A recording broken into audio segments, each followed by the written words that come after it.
This week on To the Contrary. First, an absolutely historic year for women's advancement.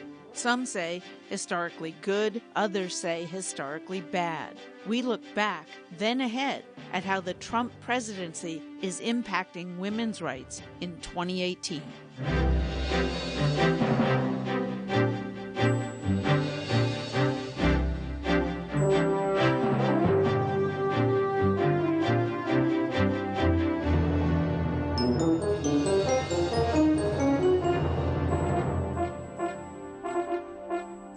Hello, I'm Bonnie Urbay. Welcome to the Contrary, a discussion of news and social trends from diverse perspectives. Up first, what a divisive, victorious year it's been for women's rights.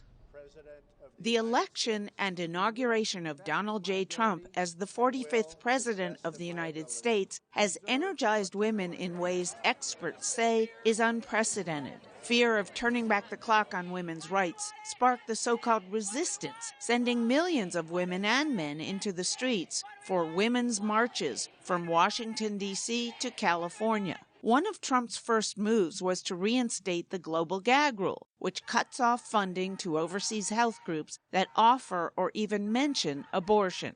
Then, along with the Republican Congress, the president unsuccessfully tried to defund Planned Parenthood. They failed when the bill to end Obamacare died in the Senate. 4 women and 1 African American were nominated by the president in his first wave of cabinet or cabinet-level positions. That made the cabinet the least diverse of any president since Ronald Reagan. President Trump is also remaking the judiciary in a way that will have a lasting impact. He nominated and the Senate confirmed Neil Gorsuch to the Supreme Court, who figures to be the most conservative Supreme Court justice. Trump has since put forward 59 people for federal judgeships. One female cabinet member, Education Secretary Betsy DeVos, has caused great controversy by taking actions progressive women see as turning back women's rights. DeVos rescinded Obama-era guidance on how schools should handle sexual assault under federal Title IX, saying it denied due process to those accused. But now, women are running for office in record numbers and dramatically increasing their donations to fund campaigns. More than 23,000 women have contacted organizations such as Emily's List to learn more and get training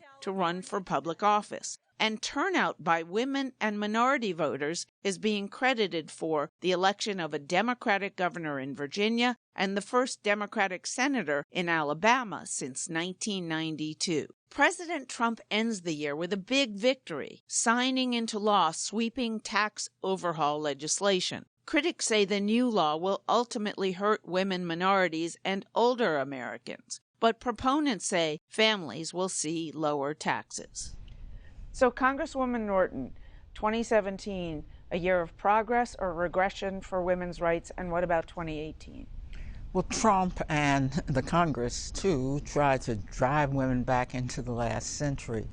But women resisted, took power in their own hands, as the Me Too movement shows. Bonnie, I've spent a decade working in politics, and I think this is complete progress. Women are being believed, they're being heard, and I think what's happening is that women are coming together and being united. I think that's progress. We have a president in the White House who's bragged about sexually assaulting women and a vice president who refuses to meet with women alone. But on the flip side, we've got women rising up, especially black women, including my young daughter, who's also rising up. All right. 2017 was great. 2018 is going to be even better. They're turning over the rocks in Hollywood, and the little vermin underneath that have been assaulting women are having to scurry away. So that's a tremendous step forward. There's going to be even better times in 2018. Well, aside from the cultural, though, politically, what about 2017 was so great for women? Because we have laws that are coming into play that are going to lift all the boats, men and women's boats, both. Rising tide lifts all boats. Yeah. So this is a really challenging period policy-wise for women, and it's going to take a very long time to undo the damage, particularly looking at the judiciary. But I think in terms of the movement itself, the women's movement, it's on fire. I went to the Women's Convention in Detroit this fall, and I have to tell you, as someone who's devoted my entire adult life to the women's movement, I can't tell you how gratifying it was to be among thousands of people and recognize barely a single face. Will women, young women particularly, be able to sustain what they started the day after President Trump was inaugurated? We're already seeing the evidence. Look what's happened to the millennials. This is an entire generation that this Congress and this president have turned off, and so now in supermajorities, they are very progressive, and particularly on women's issues.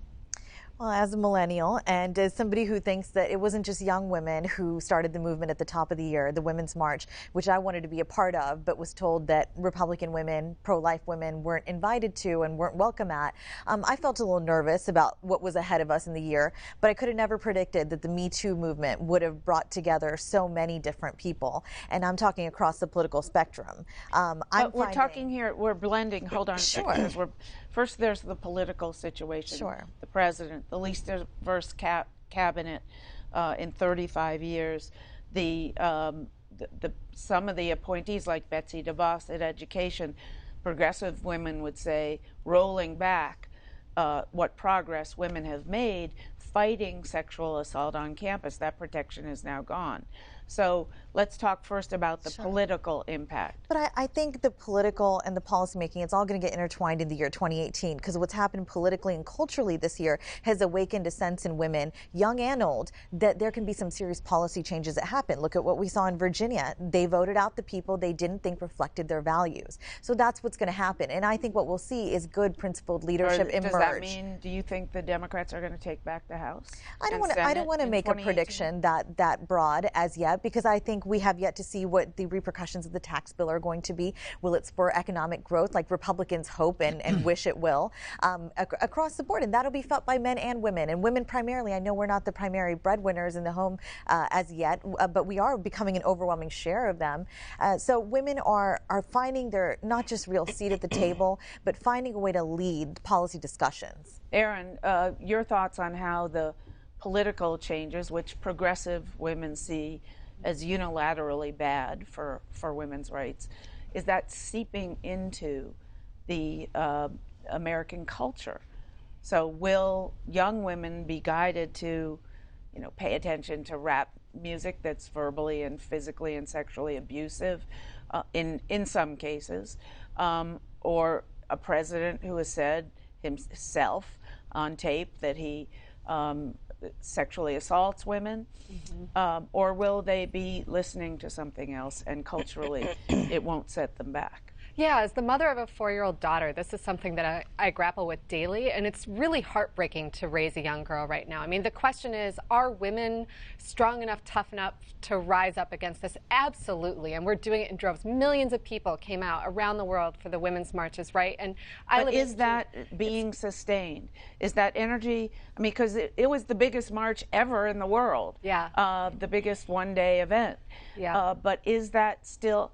Are people just going back to their lives now, or are they still upset about what they... All of the marches in the world cannot negate the fact that we have a president who has bragged about sexually assaulting women. And that is at the top, and that is what we're dealing with right now. So this is a devastating cultural message for our... Can I tell you how I think it is being sustained? The evidence is on the table. Look at Virginia. Look at Alabama. Women, to their shame, I have to say, voted majority for Donald Trump. But look, I think we're white married women, not women overall. Very important point.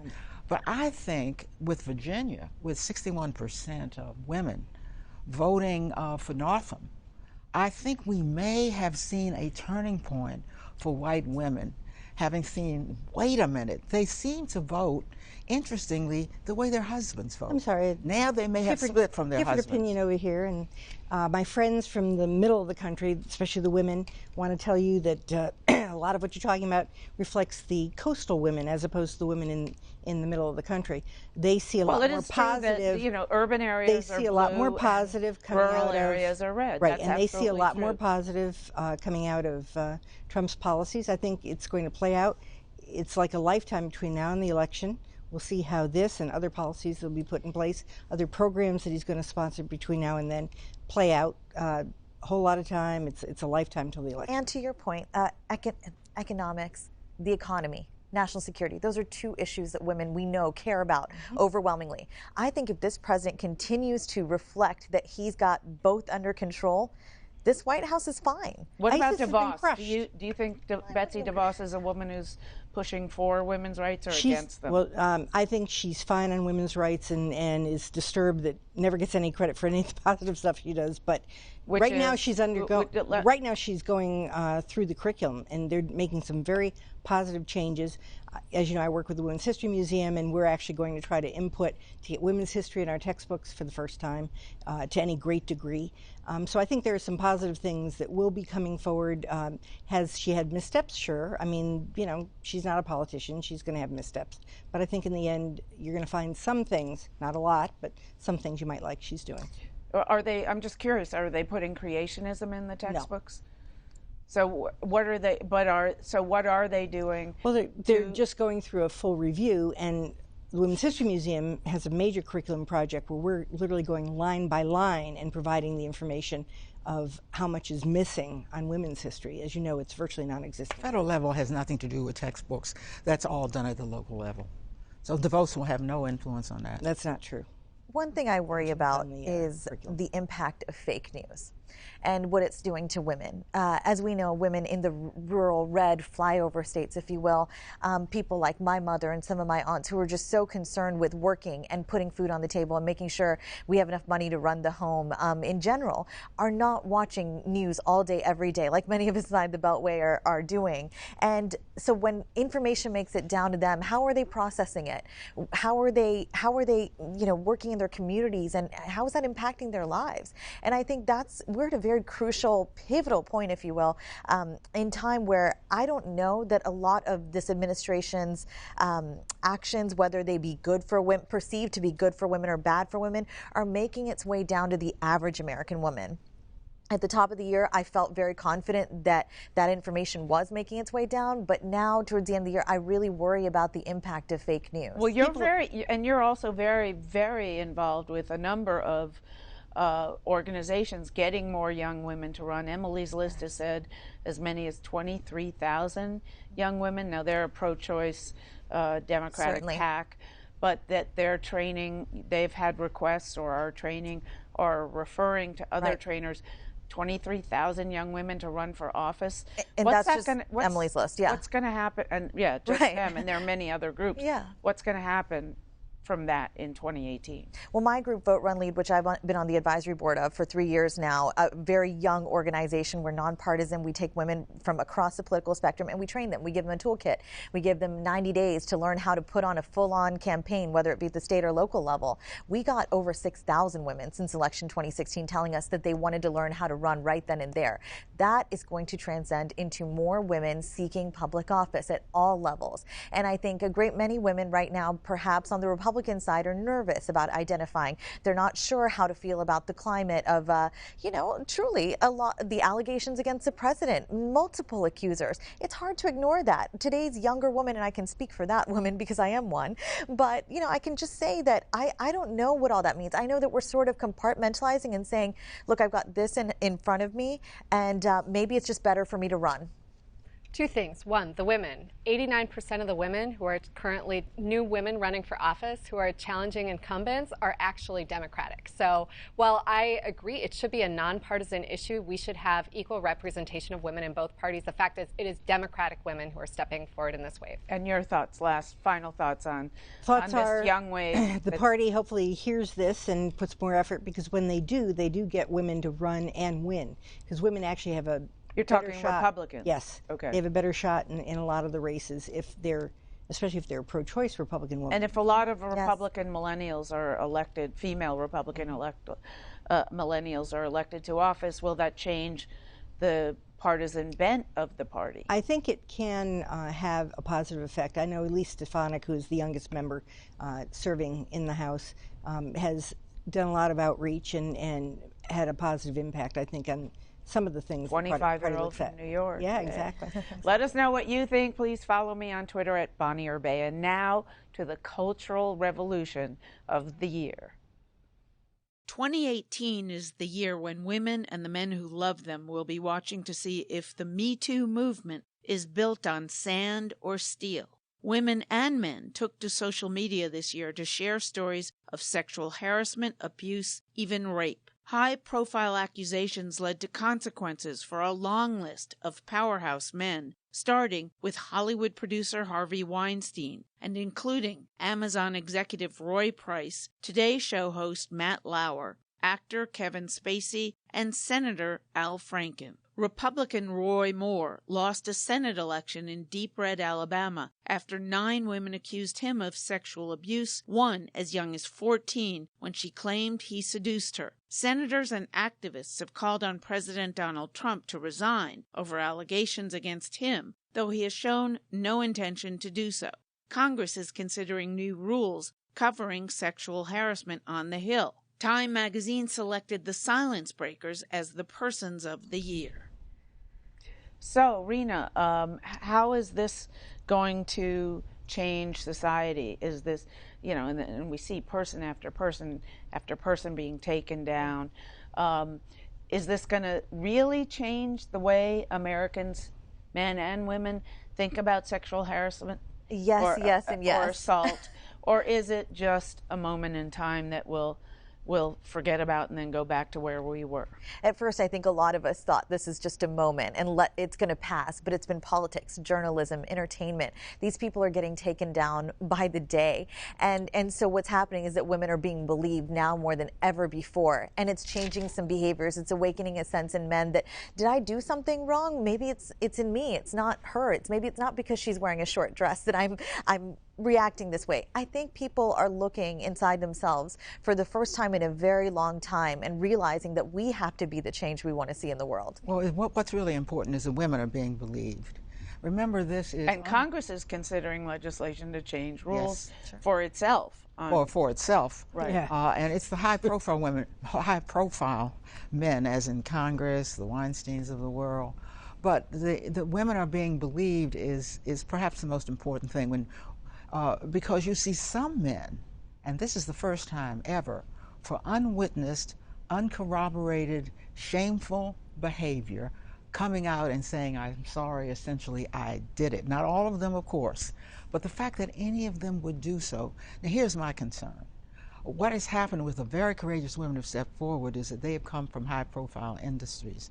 I have put a bill in the Congress that would say that there should be a congressional commission to look at sexual harassment nationwide, because the women who have not spoken up because they can't afford to speak up. The waitresses at the diners. The average working woman. The average working woman. So we can't let this happen only at the higher echelons of society. So who is better equipped to do this? It seems to me this is what Congress should do, not only its own house, but the American house.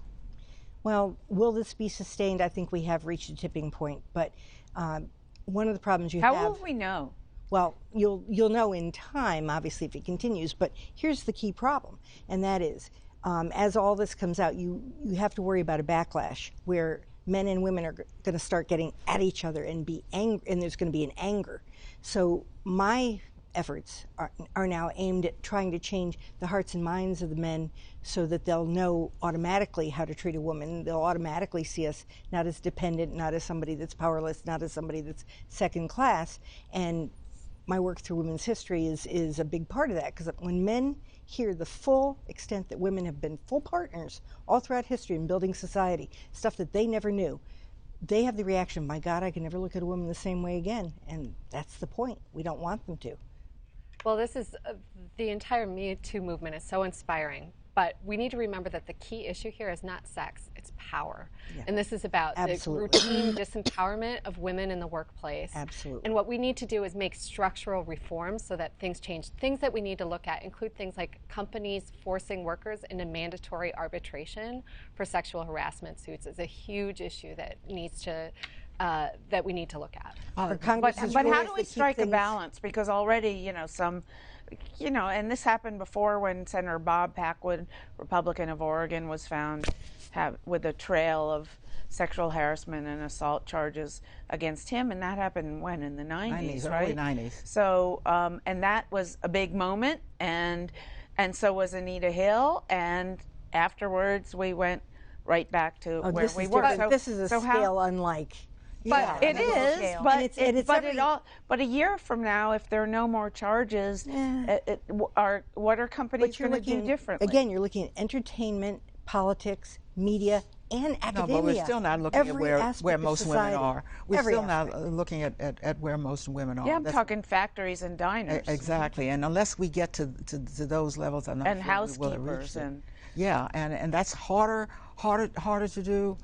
Look, when I chaired the Equal Employment Opportunity Commission, sexual harassment was not yet a violation of Title VII of the 1964 Civil Rights Act. We did guidelines, and the Supreme Court embraced our guidelines. So think about this. Women were thrown into the statute at the last minute in the first place, long before I got to the EEOC.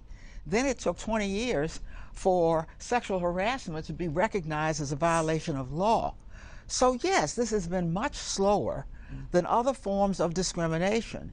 And if we do not continue to self-empower women, we're not going to see the end of this. So the reason I think we're at a turning point is not because of anything the society is doing or the agencies or the Congress is doing. It's because of women, is what women themselves are insisting upon. Where do you see Senator Kirsten Gillibrand of New York's campaign to convince, and everybody knows it's not going to happen, Donald Trump to resign because of the allegations against him? Yeah, well, that's like impeachment.